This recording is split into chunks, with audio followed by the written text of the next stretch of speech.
तो आज आगे बढ़ते हैं थोड़ी सी। कल मैंने कुछ जिस तरह से इसकी शब्दावली करवाई थी, सुनी थी भाई शब्दाक्षर क्या है, वाक्यांश क्या है। तो उससे आगे बढ़ते हुए ये कह रहा है कि आशुलिपि व्यंजन माला।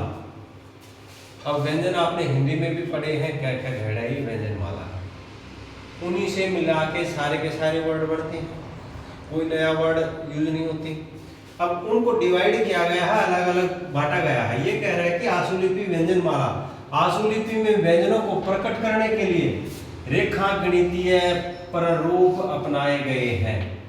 तो हम आशुलिपि के अंदर कैसे लिखेंगे, उसके लिए कुछ मतलब लाइनें या रेखा गणितीय प्रारूप को लिया गया है। रेखा गणित जिस तरह से 10th में आती है आपकी बीज गणित या रेखा गणित, उसके अंदर या ज्योमेट्री जिसको बोलते हैं, तो वैसे तो लगभग सारी क्लासों में आती है ज्योमेट्री। तो ज्योमेट्री के कुछ इस तरह से क्या लिए गए हैं, सिंबल लिए गए हैं। अब एग्जांपल के रूप में इसने कह दिया कि ये जिस तरह से हल्की लाइन है ये सारी की सारी, ये एंगल पे 120 एंगल आपने ये पहले लिया है, 90 एंगल पे आपने टे ले लिया है, 60 एंगल पे आपने ये चे ले लिया है, 30 या 45 एंगल पे आप रे ले सकते हैं। ठीक है, इसी प्रकार से हल्की लाइन पे थोड़ा गाढ़ा कर देंगे तो ये बै बन जाएगा आपका 120 डिग्री पे, 90 पे आपका डे बन जाएगा, आपका आगे जिस तरह से ये 60 पे जय बन जाएगा और ये 180 पे क्या बन जाएगा, गै बन जाएगा। ठीक है, ये मैंने राइट करवा दिए हैं आपको। ये आपका जिस तरह से सर्कल बनाया, सर्कल में ये आपका डायगोनल ये लगा लीजिए, इसमें यहाँ से ये जो हिस्सा है, इतना जो पार्ट है ये मैं बनेगा भाई, हल्की लाइन है, ये क्या बन जाएगा आपका, मैं बन जाएगा। इसी के सेम अपोजिट आपकी क्या बन जाएगी, न बनेगा, क्या बनेगा आपका, न।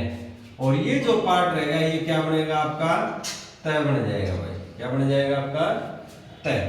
इसी प्रकार से आगे जिस तरह से एक और सर्कल है ज्योमेट्री का, इसमें आप क्रॉस लगा लीजिए ऐसे, तो इसमें ये जो हिस्सा रहेगा ये आपका क्या है, है का बनता है, बै का भी बनता है ये थोड़ा हल्का काट लेंगे, ये बै का भी बन जाएगा, ना करेंगे तो इसको, और ये सै का भी बनता है आपका।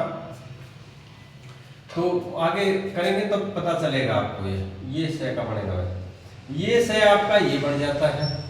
ये उल्टा रे विकल्प रूप बोलते हैं, हमने एक रे ये किया है और एक रे ये करेंगे आगे, आगे करेंगे जब इसकी जरूरत पड़ेगी तब, अभी जरूरत नहीं है, फिर हम स्टार्टिंग से कर रहे हैं तो हमने इसके हिसाब से ये किया। ये आपका नीचे से ऊपर आपका क्या बन जाएगा, ले बन जाता है, क्या बन जाएगा, ले।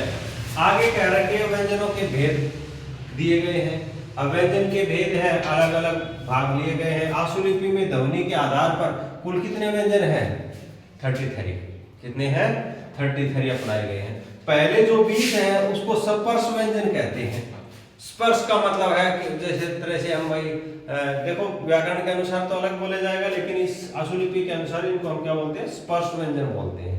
ठीक है, किसी चीज के साथ जिस तरह से लाइन के साथ टच करके लिखे जाते हैं, इस प्रकार से लाइन के साथ क्या करके लिखे जाते हैं, टच, तो स्पर्श व्यंजन हो जाते हैं। ये अंतस्थ व्यंजन बोलते हैं। ये थोड़े से हम लाइन के ऊपर लिखते हैं, इनको टच करके नहीं लिखते हैं, और अंतस्थ अंदर की तरफ से घुमा के हम इस प्रकार से राइट करते हैं। से और है ये उसम तथा रंग, अरे, न और मैं, ये नासिकीय व्यंजन है, नाक में बोलने वाले व्यंजन। क्या है ये आपके नाक में बोलने वाले। ये वैसे अंतस्थ ऊपर हम टच करके बोलते हैं, ये रे ले वे थोड़ा मूर्धन्य बोल देते, इस प्रकार से है ये आपके। तो ये व्याकरण के अनुसार जैसे बता रखे हैं, स्पर्श है, ताड़ू स्पर्श कर लेते हैं, उसके हिसाब से हो जाते हैं।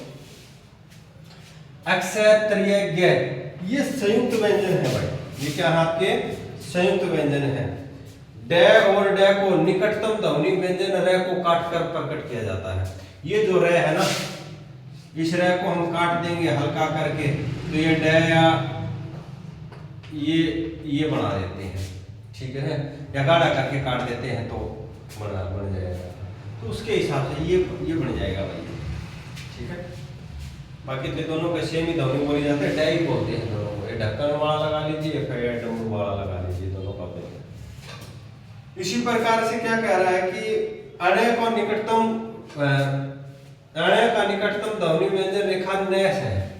अब मैंने जिस तरह से आपको न का करवाया था ये, और अणय का ये हल्का काट देंगे तो क्या बन जाएगा आपका अणय बन जाएगा। तो ये हमने कर लिया है।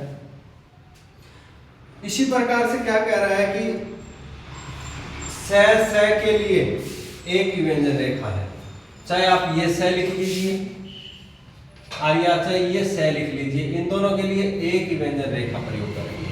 ठीक है। अगला कह रहा है कि जिस तरह से उर्दू, फारसी, अंग्रेजी की विशेष ज ध्वनि प्रकट करने के लिए पृथक व्यंजन रेखा अपनाई गई है ताकि शब्द के अर्थ का अनर्थ न हो। ये जो ज है, देखो एक तो ये ज लिखते हैं आपका, भैया आप ऊपर से नीचे आप गाढ़ा कर देते हो तो ये ज बन जाता है। ठीक है। और एक ये जमीन वाला ज है भाई, नीचे जिस तरह बिंदी आती है या जेड बोलते तो ऑर्गेनाइजेशन एक शब्द है, ऑर्गेनाइजेशन में जो जेड से ज लिखा जाता है ये आपका ज आ जाता है। इसके लिए अलग से ध्वनि है, गाढ़ा करके ये इस प्रकार से लिखेंगे। ठीक है, गाढ़ा करके इस प्रकार से लिखेंगे तो क्या जाएगी ये ज। आगे करवाऊंगा, अभी आए नहीं है आपके ये शब्द, तो आगे नहीं तभी हम कर लेंगे। तो ये था आपका जिस तरह से आज थोड़ा सा क्लास। तो अपने वीडियो को भाई लाइक और शेयर कीजिए, और आप लाइक और शेयर करेंगे तो मोटिवेट होंगे भाई, और नई नई वीडियो डालते रहेंगे दोस्तों। ठीक है, धन्यवाद। राइट।